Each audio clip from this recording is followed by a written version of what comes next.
Welcome back to Walking Away from Arcadia. This is Victor Kinzer, and I'm here with my host, Simon Eichhornchen. And today, we're going to be taking another slice out of the canon and diving into it as deeply as we can in an hour to an hour and a half. We're going to be talking about David's disappearance and all of the fallout, immediate fallout of David's disappearance. So this story really spans the Kingdom of Willows, Fool's Luck, and Warren Concordia books. I think it maybe gets touched on in a couple other books that were released during that period, but those are the three books that really have a lot of this story wrapped up in it.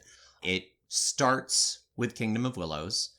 Basically, the long and the short of what happens is Ferelith and David, High Queen Ferelith and High King David, get married. One of the nuances of this story is Ferelith is High Queen Ferelith because David has appointed her as High Queen to rule as a peer with him. It gets complicated because he has also taken on an heir, Lenore, and probably not thought much of anything about it because really he's just gotten married. He's a high she, and he lives in Freehold, so he's going to live forever, right? So beginning of his rule, no big deal. He and Ferelith start a tour of their kingdom. They're going to go to all the little sub-kingdoms, and they start in the Kingdom of Willows. Kingdom of Willows is a location book that also tells the beginning of this story of David's disappearance. Things go terribly, terribly wrong when David and Ferelith make it to the Kingdom of Willows. Simon, what happens exactly when they make it to the first stop on their grand tour? They show up at King Milgi's court in the Kingdom of Willows, which is the Atlantic, southeastern, Gulfy part of the U.S. in the real world. They have a grand ball, because of course they do. It's Changeling and they're she. If you read Kingdom of Willows, it is absolutely clear that Milg orchestrated David's disappearance at this ball. He drugs him, then has him spirited out of the palace for his own safety, and a bunch of human, probably criminal thugs show up, beat the crap out of him with iron bars, lock him in a cage made of iron in the back of a van, and ride off into the sunset with him, indefinitely propelled by Milg's money. Back at the palace, Milg plays it pretty close to what actually happens. He discovers that the king is missing, launches a very earnest-seeming search throughout the palace and eventually the kingdom for him, and everybody buys it. Absolutely everybody buys it, despite Milg being an Islanded and everybody knowing what Islanded's about. And the Islanded bit is another little piece of complexity here because High Queen Ferelith is Milg's niece. As with all relationships between changelings, I'm going to put that in scare quotes. What does that mean? Is it only in changeling society? Is she kind of actually his ward? Who knows? But they are close, and they've had a long-term changeling familial relationship for years before she met David and married him and ascended to the throne. So you have kind of an obvious setup here for, oh, he named her High Queen and then disappeared. It's all a plot to put her in charge, except all of the storytelling makes it very clear that Milg does not have Ferelith in on this whole scheme. She doesn't know about it. Now, maybe he's hoping to install her and use her as a puppet, but she really seems to be earnest and honest and really deeply love David. There's some tensions between Milg and Ferelith, and it's clear she's not even particularly happy with him. But the thing is, she is also Islanded. The whole relationship with Ferelith is very interesting because at no point is she depicted as being a typical Islanded, even though her uncle is like the premier cardinal character, perfect representation of everything that Islanded is. She is kind of the super fringe exception Islanded, sort of the way David is the super fringe exception Gwydion. Like, yes, he's a leader in a couple superficial ways. He's very Gwydion, but he also loves the commoners, and he's the most egalitarian she leader we've had in forever. Like, he is nothing like what's written up in the Book of Houses. And so we have these two, like, cardinal exceptions to what their houses represent in charge, and then contrasted against just like the most Islanded that has ever lived. And it makes for some really strange tensions. There was a little moment that, Simon, you remembered that I didn't remember in as much detail about when Melg and Ferelith are fighting in Kingdom of Willows. After it's clear that David's been disappeared somehow, and accusations are going every which way, Melg and Ferelith and some others have a big meeting in the palace to discuss her safety, because of course suspicion's going to fall on her, because she's, if not next in line to the throne, very close to the throne. Throughout this entire story, Ferelith has seemed kind of bland, kind of boring, kind of innocuous, and they kind of sidestep that by giving Melg a moment to reflect before all this starts happening, that it was pure luck that Ferelith caught David's eye. He just sent her to Terranor to, be introduced to society. He didn't think this was going to happen. Ferelith has a little flashback about how a voice from the dreaming told her that this was her husband.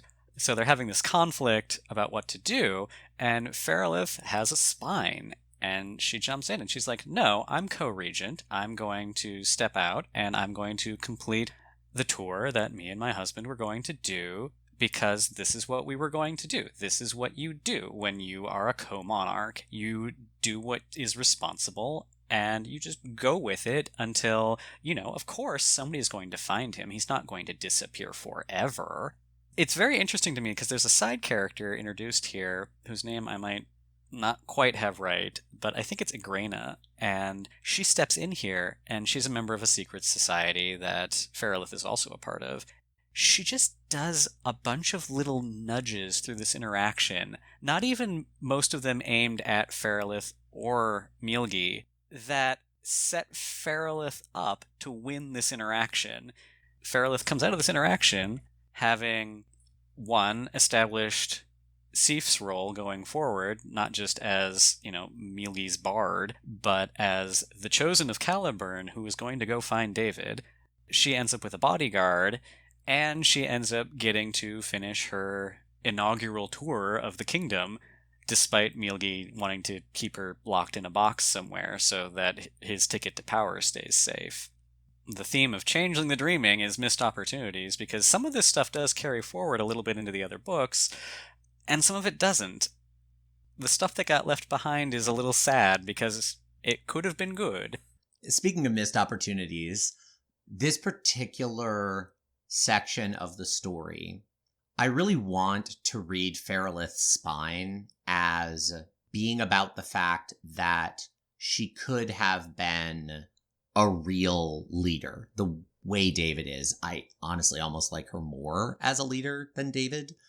The thing is, she's Islanded. And we know at this point in the line's history that the Islanded were responsible for the Night of Iron Knives. We know, even going back to the Mythic Age, that there were some betrayals and schemes, and are they connected to Ailil? That isn't as developed as it could have been through the Unseelie housebook, but it's still there. It's seated. I feel like they could have set up here, and they didn't really do any foreshadowing, and it didn't go anywhere later, but they really could have set up that Ferelith had the possibility of redeeming the Islanded, maybe even holding them accountable for the Night of Iron Knives. And, they were clearly using this story to recenter the setting of Changeling on things actually happening in Changeling society, instead of up until then, Changeling had sort of been, I'll say, a bit of a precursor to Chronicles of Darkness, in that it's more of just a setting than being as canon as some of the other games were. And this was a shift back to more, like the other games. They could have done some really interesting things where, like, she's a legitimately full-on Seelie Islanded, but then all these things happen with David. You open up the possibility of stories of grief, of a fall, of tragedy, and tragedy is so much juicier when you were right on the edge of greatness. But I felt like they missed that. Like, that's how I read Feralith. That's how I want her to be, and I want to see her fall, because at the end of the world, I'm a World of Darkness player. That's not a direction they went down. So as with all of these canon episodes, possibilities for alternate takes at your table, I really think that's a particularly juicy one. You know, in the ensuing books, they go into the battle for the throne, and that's another route you could take with Feralith becoming jaded, because, you know, American politics ruins everything, and dreaming politics is so much worse than American politics. The other really interesting character who gets introduced in this segment is, of course, Sif, who is, up to this point, King Milgi's court bard for some reason. When David is kidnapped, Caliburn abandons him. It just disappears into the dreaming and nobody knows what happens. It's one of those points that never got picked up again as a badge of office and a apparently sentient object. Caliburn leaving David doesn't just mean that, like, he isn't king at this moment. It means he is not king anymore. So it reappears in Sif's hands. He has this whole story about how it's chosen him to be its bearer, but not king, and how it's his job to go into the dreaming and figure out what happened to David. I really wish they would have just stepped all the way into the story they set up here, because the story of Sif getting Caliburn and just having no idea why he has it would have been much more interesting. Because it could have been a story of, is he supposed to be the next High King? Is he supposed to be the shepherd of this object? Is he supposed to be going to save David? Instead of being about, you know, a decree from the dreaming as delivered through this sword, it could have been a story about Sif coming to terms with, you know, what he's supposed to be. Because when we were talking about this beforehand, Victor mentioned, and I, like every other Changeling player, constantly forget, that the Ishu have a nobility subkith, and you can go from one to the other. It's sort of like the end of your wandering days. You become mired in responsibility. It could have been a really interesting story about Sif as a person, going from a court bard who probably travels a little bit to, you know, having to come to terms with actually embracing what it is he's supposed to be. Instead, he's the guy who goes on a quest to find David, which isn't uninteresting. It's just not as interesting as I would have hoped. I really like the idea that Sif got the sword, and I'm a commoner, so clearly the sword didn't pick me. So, okay, I need to find David. And he just kind of makes that assumption. Then he goes on this quest, and then he becomes an Oba. That transformation happens, and then he's standing there as a noble, but not a noble of Arcadia. And I'm going to use the older classic term for what Arcadia means here as being about the kith. And the Ishu have always kind of been inside, kind of outside that, especially the Oba, like, within the context of Arcadia as we know it, the Shi'ar the nobles, full stop. As soon as you introduce the Oba as nobles, that very clearly in canon the Shi do not acknowledge, that changes that. That very much marks them as outsiders. Especially now, in the C20 era, if you wanted to use some of this story, maybe pick not a C20 timeline, but some of the stuff that's been developed, we have other kith from Africa. Having someone newly emerged as an Oba and then holding Caliburn, that just attacks all the fundamental assumptions of the way Concordian society is built. And if you then had some of those other African myths start to emerge, there could be a whole statement about what does the dreaming really want? And there are a lot of real world parallels you could tap there if you wanted to. I think that has huge potential. We'll get into a little later some of the tensions around who really deserves to rule and just kind of the myopic focus on the weird line of succession situation that David set up thinking he wasn't going to be done with his rule anytime soon. Have that myopic focus there and then boom, Sif is suddenly holding Caliburn as a ruler, and Caliburn seems to be okay with that. There's so much conflict there, and it would be so fascinating.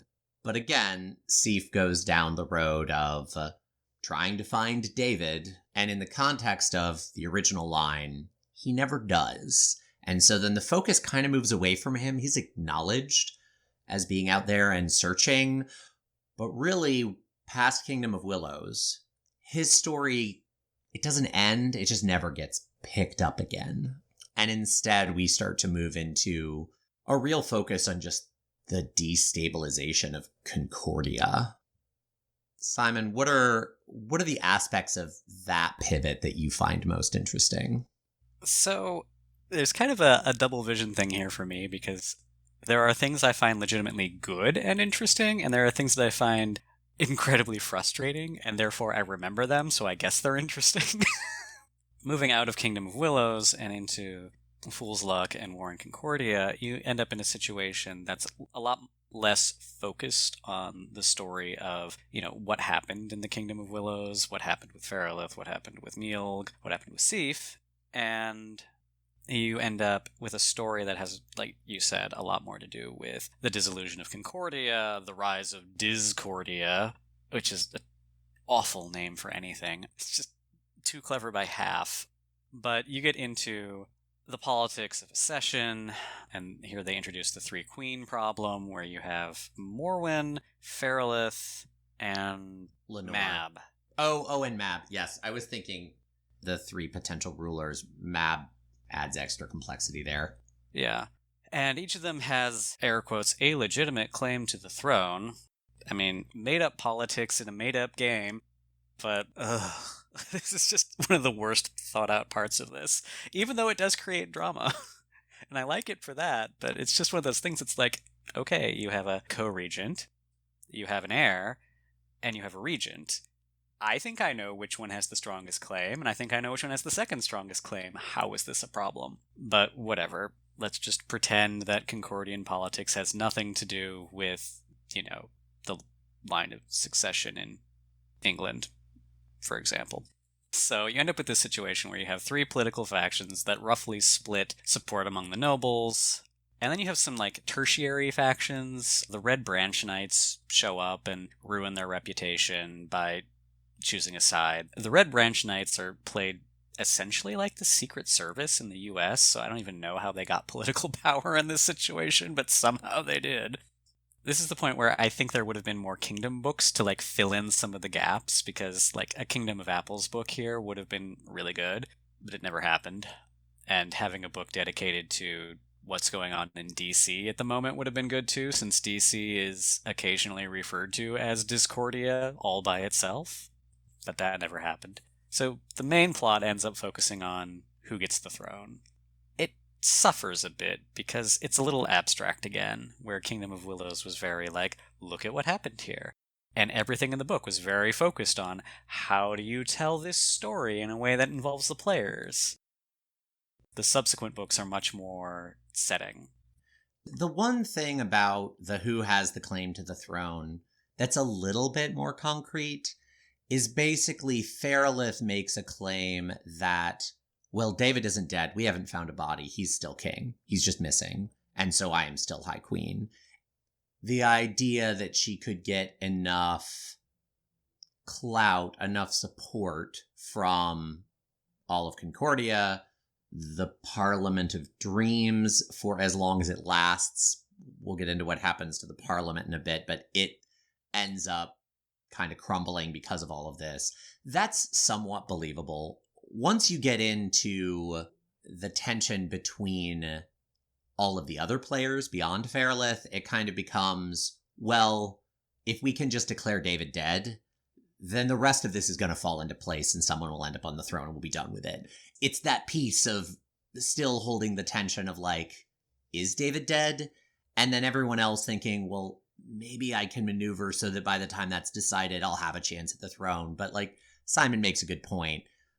If they had found a body, this would have just resolved itself. There wouldn't be a remaining fight among everyone who wasn't Feralith. And so they create this tension and they kind of justify it, but it's It's a stretch. It is a definite stretch if any real ruling is going on. So I think what they were going for, and maybe they showed a little bit too much without finishing the thought, but I think what they were going for is just there's this huge political fight, and then how does that trickle down to everyone else? Because when you get into Fool's Luck and then War in Concordia, there's also suddenly this emphasis on the commoners. And the commoner factions are never as well defined as the she factions, or like, I'm behind Feralith, I'm behind Mab, I'm behind Morwen. And because they're not as well defined, I think people don't remember them. They're these long lists of secret societies where if they'd only had 3 or 4, I think it would have been better. But there is definitely a focus on commoners, and the story kind of moves to just what's happening on the street level and how it's impacted by this political fight. But I don't know, Simon, how do you feel about how all that comes together? Oh, I've said it before, and I feel like these 3 books is kind of where the dreaming plot actually starts. Because, like, you're right, there are too many secret societies. When you get right down to it, it's at this point in the metaplot where you're finally at a place where, like, Vampire starts from, because you have the Changeling Sabbat, you have the Changeling Camarilla, and you have the Changeling, oh god, what's that in the corner over there, get it away. You just end up with a few too many layers of abstraction, because you have the Seelie, Unseelie, Shadow Court thing, and then you have the secret societies on top of that, then you have the political thing, then you have the political impulses. But especially with War in Concordia, you get more, like you said, into like what's going on with the commoners now, and, you know, by extension, what's going on with the nobility, because you get into these stories about Parliament dissolving because it's just dysfunctional, and without a strong executive in David, there's nobody to show up with Caliburn and go, hey, do your jobs. Parliament was never going to be functional to begin with because it was set up as an instrument to maintain the She's power, even though they're like less than 10% of the population. So Parliament dissolves a couple of times on the way out the door there.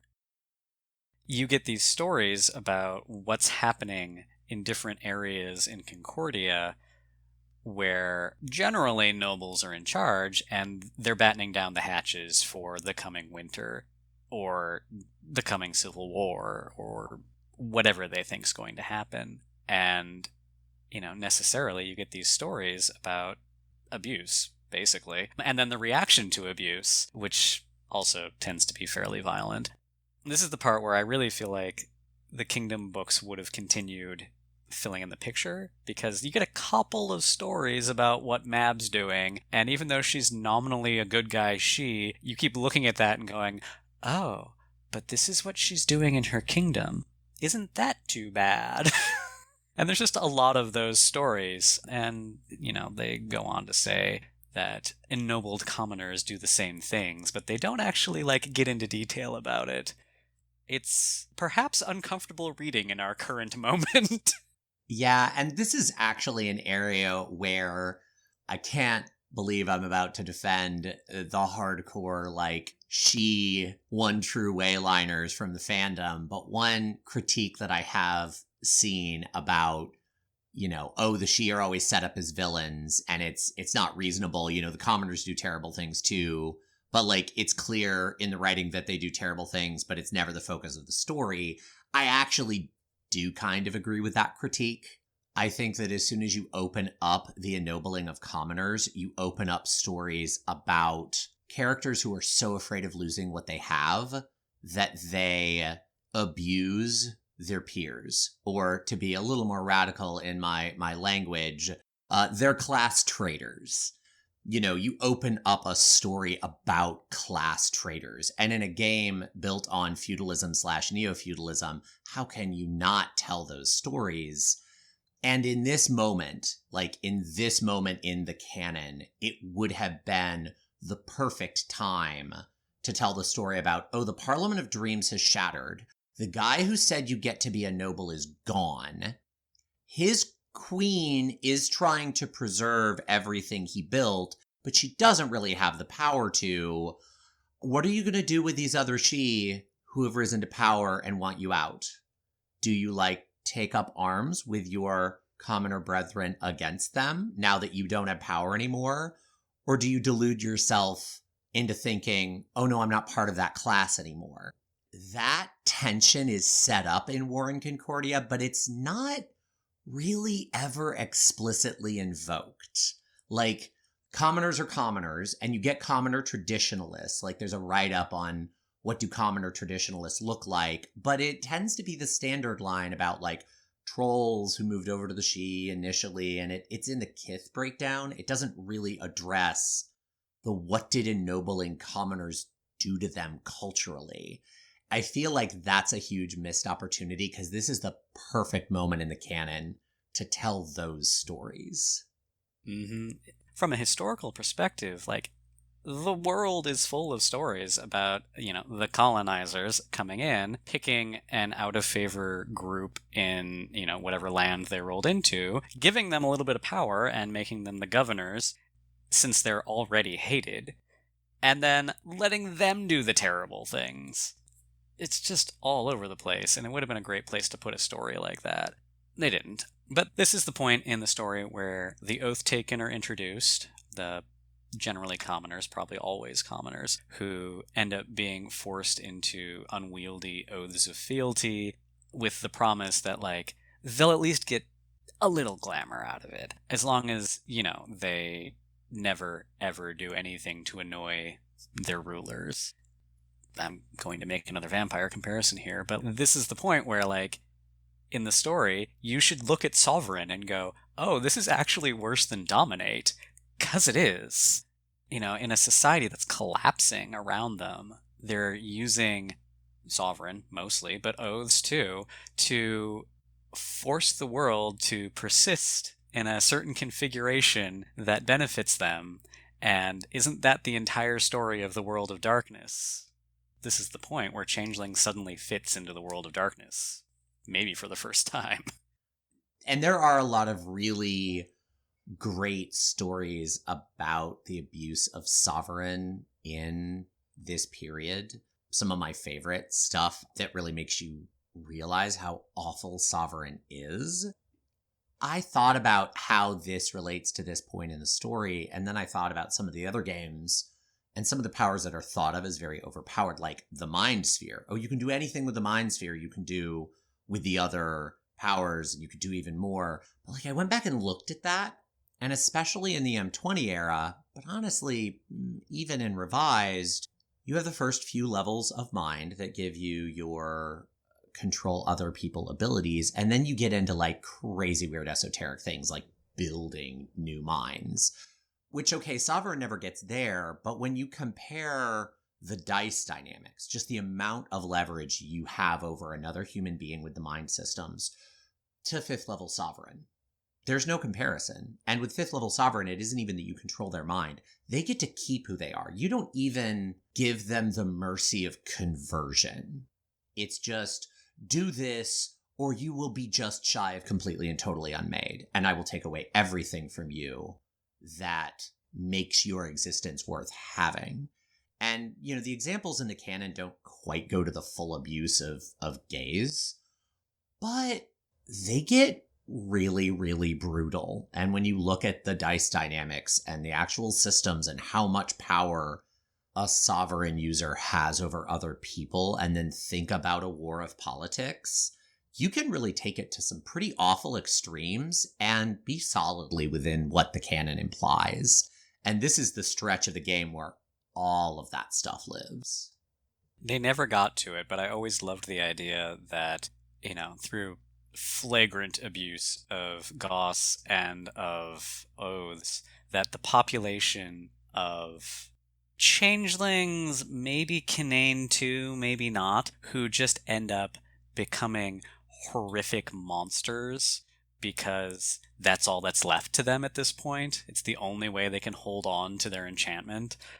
That would have been a wonderful unforeseen consequence, just like having the Thalane and the Dauntain and the Autumn People numbers swell, because the Shi primarily, but probably also some commoners who were ennobled, abused their ability to mind control people so much, just filling the Dreaming with all of these Oathbreakers. Moi.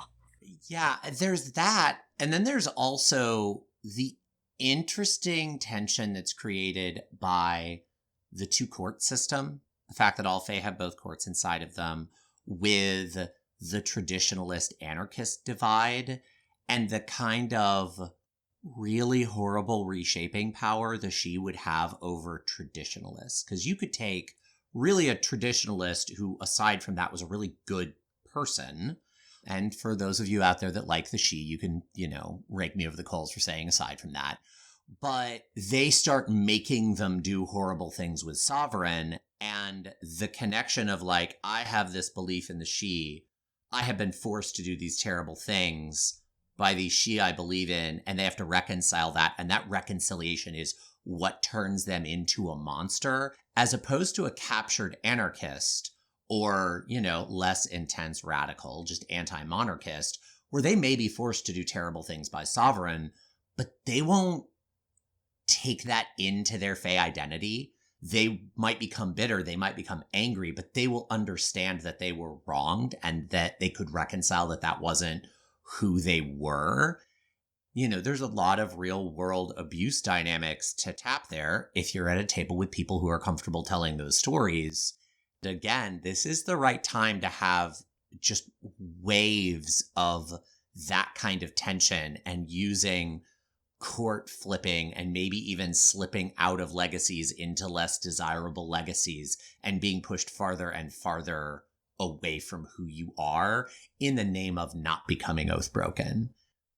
It's just, there's a lot of really complicated, messy stuff that can happen in a war and a war story. The emergence of the conflict again, the return of the Accordance War in a new form now that things are unstable. I want a whole book exploring that, but I don't know that I'll ever get that.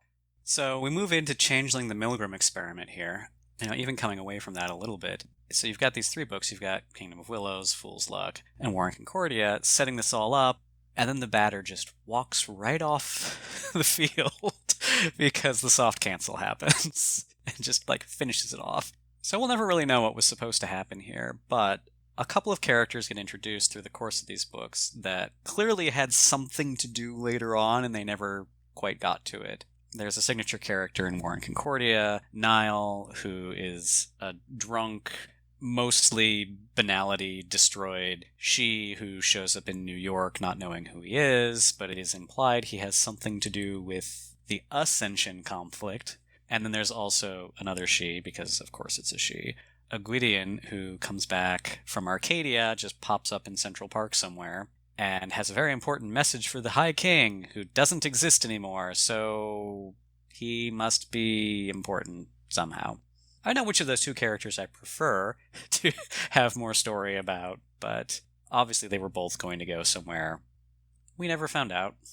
I would be really curious to see if they were going to invoke this story at all in the books that got written but never released. Because I know they had Keys to the Kingdom, which was going to be their Year of the Lotus book for Changeling, and it was written. It wasn't fully developed and edited when it was axed, but I've talked with one of the writers from it, and it had a first draft. It had a complete first draft at least. I can't help but wonder if they were going to start to go into how has this instability impacted other parts of the world. I don't know for certain. They might have just kept the Year of the Lotus book to what is it like being a changeling in the Middle East, in Egypt, which of all the books to not necessarily get released, I have doubts about that one. There was also going to be a book of Glamour that I don't know if it was finished, but I know it had been started.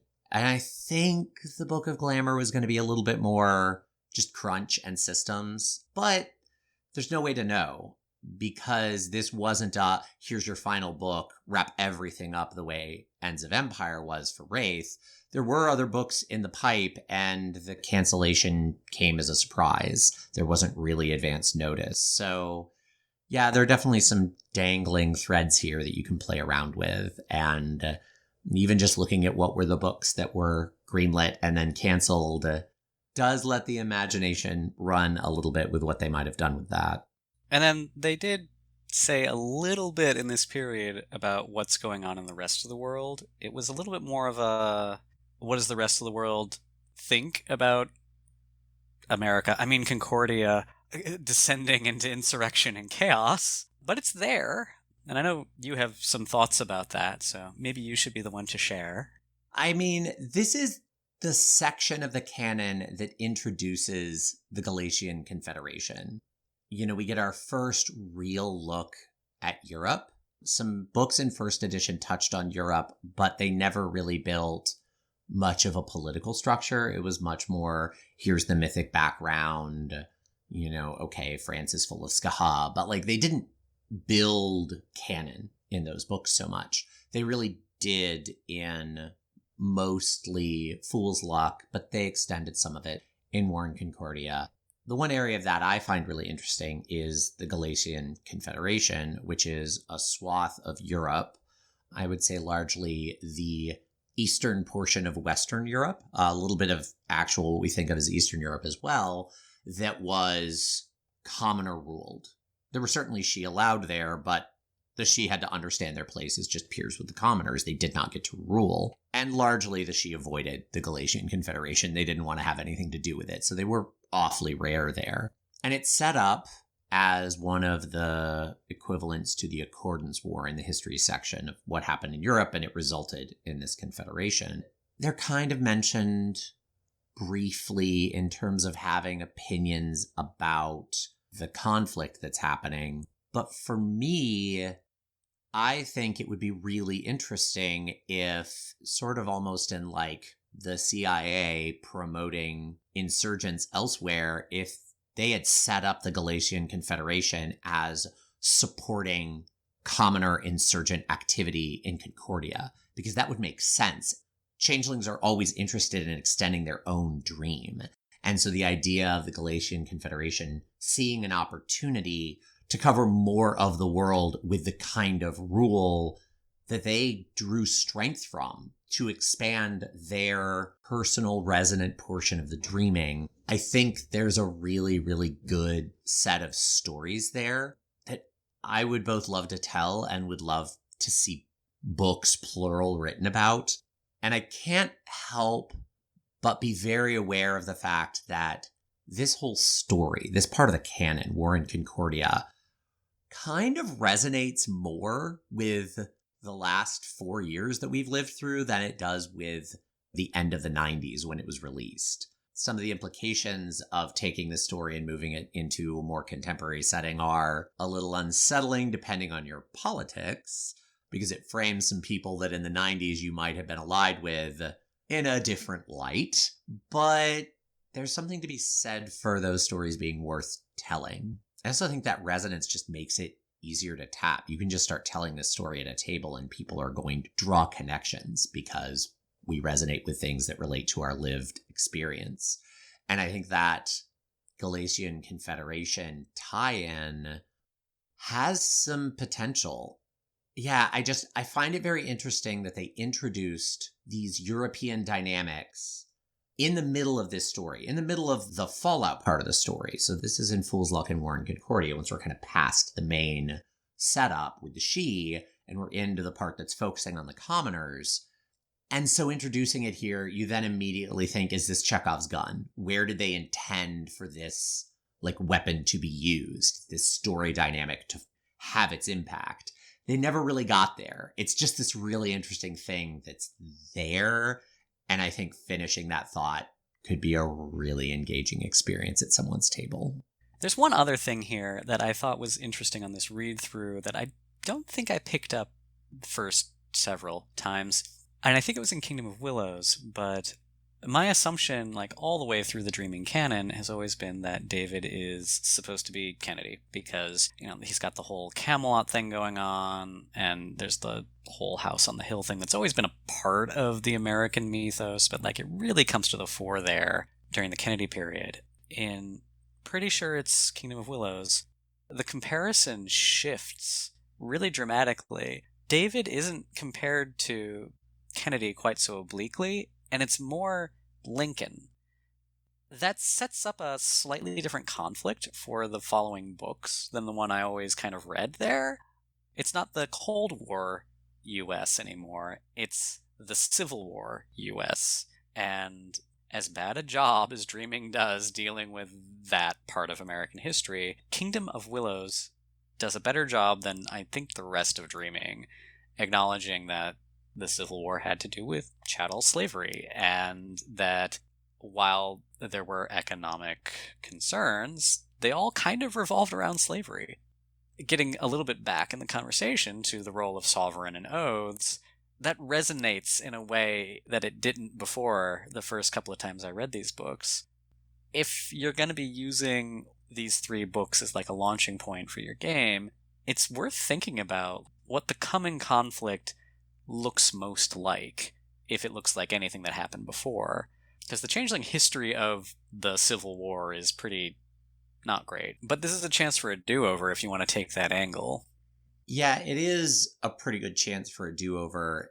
The other thing that makes me think about, so they reframed David a bit in Kingdom of Willows, but they also reframed him pretty heavily in War in Concordia.